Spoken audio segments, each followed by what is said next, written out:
Hello everyone.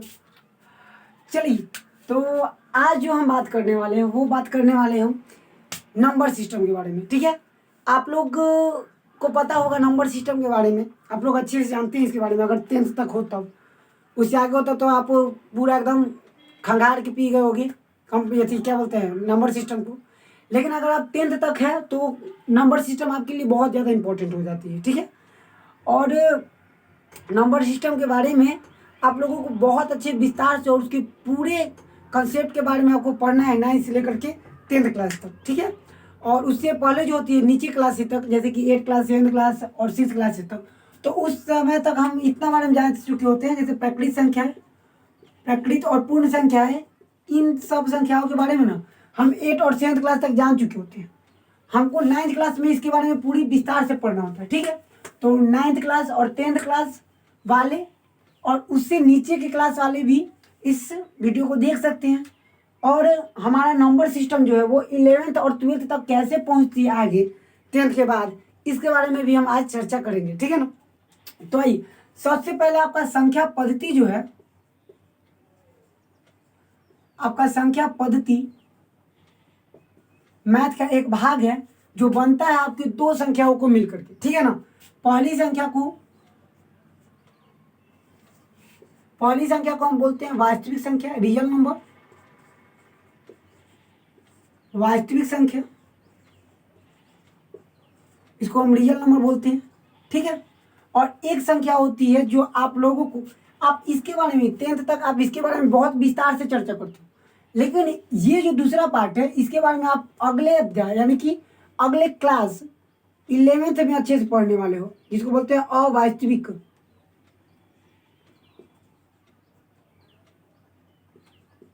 अवास्तविक संख्या। इसको हम डिनोट करते हैं, इसको एक और नाम से जानते हैं, चलो बोल लिख देते बोल, इसको एक और नाम है सम्मिश्र संख्या, सम्मिश्र संख्या है। ठीक है, और एक इसका एक और नाम हो सकता है, आप बोल भी सकते हो, इंग्लिश का हिंदी होता है, वो होता है काल्पनिक संख्या, काल्पनिक सम्मिश्र संख्या, अवास्तविक संख्या, सम्मिश्र संख्या और काल्पनिक संख्या। अवास्तविक बोले तो अनरियल नंबर, सम्मिश्र संख्या को बोलते हैं कॉम्प्लेक्स नंबर, और काल्पनिक संख्या को बोलते हैं इमेजिनरी नंबर, इमेजिनरी नंबर। ठीक है, तो इन सब संख्याओं के बारे में ना, काल्पनिक संख्याओं के बारे में आप लोगों को अच्छे से विस्तार से पढ़ना है, इसके बारे में 11th है। ठीक है, तो 10th तक इसकी चर्चा नहीं होती। ठीक है, कॉम्प्लेक्स नंबर, और कॉम्प्लेक्स नंबर को हम डिनोट करते हैं जेड से, जेड हम बोलते हैं, जैसे आगे पढ़ोगे आप, जेड बराबर एक्स प्लस आई वाई के फॉर्म में होता है, आई वाई के फॉर्म में होता है आपका कॉम्प्लेक्स नंबर। ठीक है ना, तो आज 11th में जब जाओगे तब इसके बारे में अच्छे से पढ़ना है। हम लोग वास्तविक संख्या के बारे में अच्छे से जानते हैं। चलिए, वास्तविक संख्या को अब, वास्तविक संख्या का डिफिनेशन आप लोगों को पता होगा, वास्तविक संख्या किसे कहते हैं, तो आप लोग बोलते हो कि वैसी संख्या है जिसे हम संख्या रेखा पर दर्शा सकते हैं, उसे हम वास्तविक संख्या कहते हैं। अब इस वास्तविक संख्या, इसको आर से यानी कि रियल नंबर, इसको हम आर से डिनोट करते हैं। ठीक है, वास्तविक संख्या को आगे चल करके इसको हम दो भाग में विभाजित करते हैं। ठीक है, पहला भाग जो होता है वो आपका होता है परिमेय संख्या, परिमेय संख्या। ठीक, अर्थात परिमेय रेशनल नंबर, इसको हम आर से डिनोट करते हैं। ठीक, सॉरी डिनोट नहीं, इसको आर रेशनल नंबर बोला जाता है, लेकिन इसको संकेत में बोला जाता है क्यू से डिनोट करते हैं। जैसे आप लोग पढ़े होगे ना 9th क्लास में, आप लोग पढ़े होगे 2 और 4 के बीच में 5 परिमेय संख्या निकालने, तो आप परिमेय संख्या को ऐसे बोल सकते हो Q1 Q2 ऐसे, पहला परिमेय संख्या, दूसरा परिमेय संख्या ऐसे, तो इसको डिनोट करने का है क्यू से हम परिमेय संख्या को डिनोट करते हैं। और दूसरा जो पार्ट होता है वो होता है आपका अपरिमेय संख्या, अपरिमेय संख्या, इरेशनल नंबर। ठीक है, ये होता है रेशनल नंबर और ये होता है आपका इरेशनल नंबर। ठीक है, आगे चल के परिमेय संख्या जो होती है वो भी आगे चल करके विभाजित होती है। अपरिमेय संख्या के बारे में आप जानते हैं, वैसी संख्या जिसे हम p/q में नहीं लिख सकते, या वैसी करणीगत संख्या है जिसको सोल्व करने के बाद भी पूर्णतः रूट या करनी से बाहर नहीं आती है, तो वैसी संख्याओं को हम बोलते हैं अवास्तविक अपरिमेय संख्या बोलते हैं। ठीक है ना, जैसे √5, पाई, √3, ये सब जो होती है वो अपरिमेय संख्या आपकी कहलाती है। परिमेय संख्या जो है वो आगे चल करके दो भाग में विभक्त हो जाती है। एक होती है भिन्न संख्या, फ्रैक्शनल नंबर, फ्रैक्शन नंबर बोल सकते हैं आप, ठीक है ना,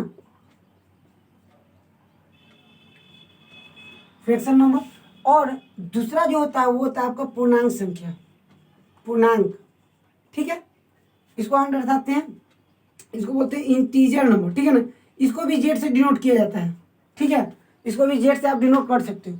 तो पूर्णांक संख्या को आप बोलते हैं इंटीजर नंबर, और इसको जेड से भी डिनोट किया जाता है, आई से भी डिनोट कर सकते हैं। और भिन्न संख्या तो आप जानते ही हैं, जो बट्टा के रूप में होता है, यानी 5/4 जैसे ये सब हो गया, यानी कि जो मानक रूप में हो। मानक रूप का मतलब आप जानते हैं ना, जैसे 15/10 ये मानक रूप में नहीं है। जब ये कटने के लायक, यानी इनमें कोई भी उभयनिष्ठ अभाज्य संख्या नहीं रहती है, तो अब वो मानक रूप कहलाता है। जैसे 3/5 और 2/5, अब ये कटने वाला नहीं है, तो ये हो गया इसका मानक रूप, अर्थात भिन्न संख्या मानक रूप में होती है, ठीक है ना, कटने के लायक ना हो। चलिए आगे, पूर्णांक संख्या जो है वो आपको दो भागों में विभक्त हो जाती है, ठीक है, ये आपकी दो भागों में विभक्त हो जाती है। एक होती है धनात्मक पूर्णांक, धनात्मक पूर्णांक, और एक होती है आपकी ऋणात्मक पूर्णांक, ठीक। इसको हम जेड निगेटिव, ठीक है ना, और इसको जेड पॉजिटिव से डिनोट करते हैं, ठीक है। धनात्मक संख्या जो होती है वो आगे चल करके आपका विभक्त हो जाती है दो संख्या में। आप इसको एक संख्या बोल सकते हैं। धनात्मक संख्या का मतलब क्या होता है? धनात्मक संख्या का मतलब होता है 0 से ऊपर वाली संख्या, जैसे 1, 2, 3, 4, ये सब धनात्मक संख्या। तो आप इसी धनात्मक संख्या को बोल सकते हो पूर्ण संख्या, ठीक है ना। और लेकिन पूर्ण संख्या को अगर हम 0 से शुरू करते हैं तो उसको हम बोलते हैं, लेकिन हम धनात्मक संख्या को अगर 0 से शुरू करते हैं या प्रकृत संख्या को, तो उसको बोलते हैं पूर्ण संख्या, होल नंबर, ठीक है, होल नंबर। और अगर 0 से शुरू ना किया जाए तो आपको शुरू होगा वो पूर्ण संख्या से, ठीक है, तो शुरू होगा आपका 1 से, और 1 से शुरू होने वाली संख्याओं को हम बोलते हैं प्राकृत संख्या, ठीक है, नेचुरल नंबर। और ये नेचुरल नंबर जो है वो आगे चल के आपको दो भागों में विभक्त हो जाती है, ठीक है। एक जो भाग होती है वो आपका कहलाता है सम संख्या, और एक जो होती है वो आपकी कहलाती है विषम संख्या। ये होती है ओड नंबर और ये होती है इवन नंबर। और आगे चल करके सम संख्या इतना तक रुक जाती है, ठीक है ना। सम संख्या बोले तो वैसी संख्या जो दो या केवल दो से पूर्णतः विभाजित हो जाती है, तो उसको बोलते हैं सम संख्या। और वैसी संख्या जो 2 से पूर्णतः विभाजित नहीं होती है उसको विषम संख्या, जैसे 2, 4, 6, 2, 4, 6, 8 ऐसे। और इसको बोले तो 1, 3, 5, 9, 7 ऐसे, ठीक है ना। अब विषम संख्या जो है वो आगे चल करके दो भाग में विभाजित हो जाती है, और ये दो भाग में पहला जो भाग होता है वो आपका बनता है भाज्य संख्या, भाज्य अर्थात कंपोजिट नंबर। इसको एक और नाम से जानते हैं यौगिक संख्या, यौगिक संख्या। और दूसरा जो होता है वो आपका कहलाता है अभाज्य, अभाज्य, और इसको हम बोलते हैं रूढ़ नंबर, ठीक है। तो रूढ़ नंबर के भी इसको बोलते हैं हम इंग्लिश में प्राइम नंबर, और इसको बोलते हैं कंपोजिट नंबर, ठीक है। अब देखिए, आप लोगों को भाज्य संख्या के बारे में पता है, वैसी संख्या है, ठीक है ना, जो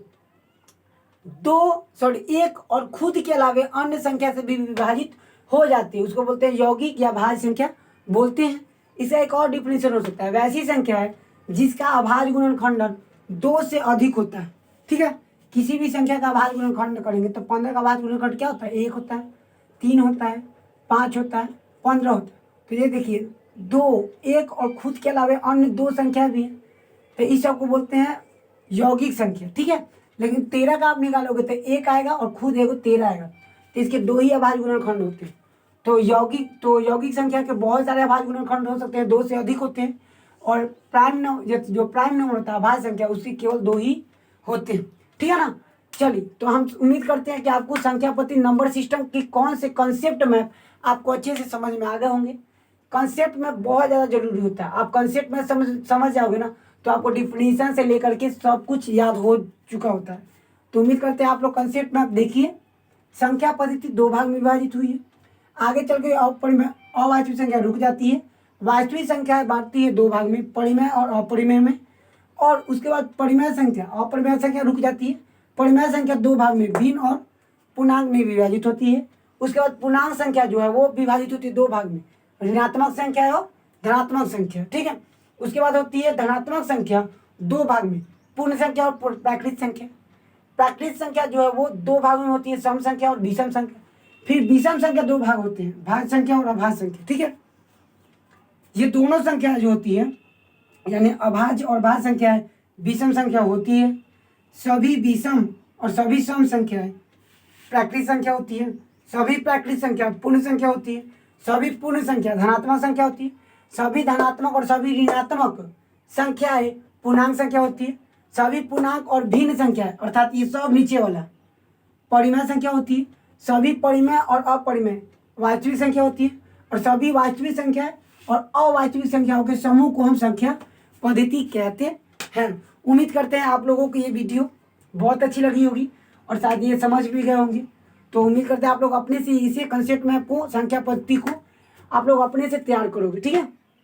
thank you so much guys.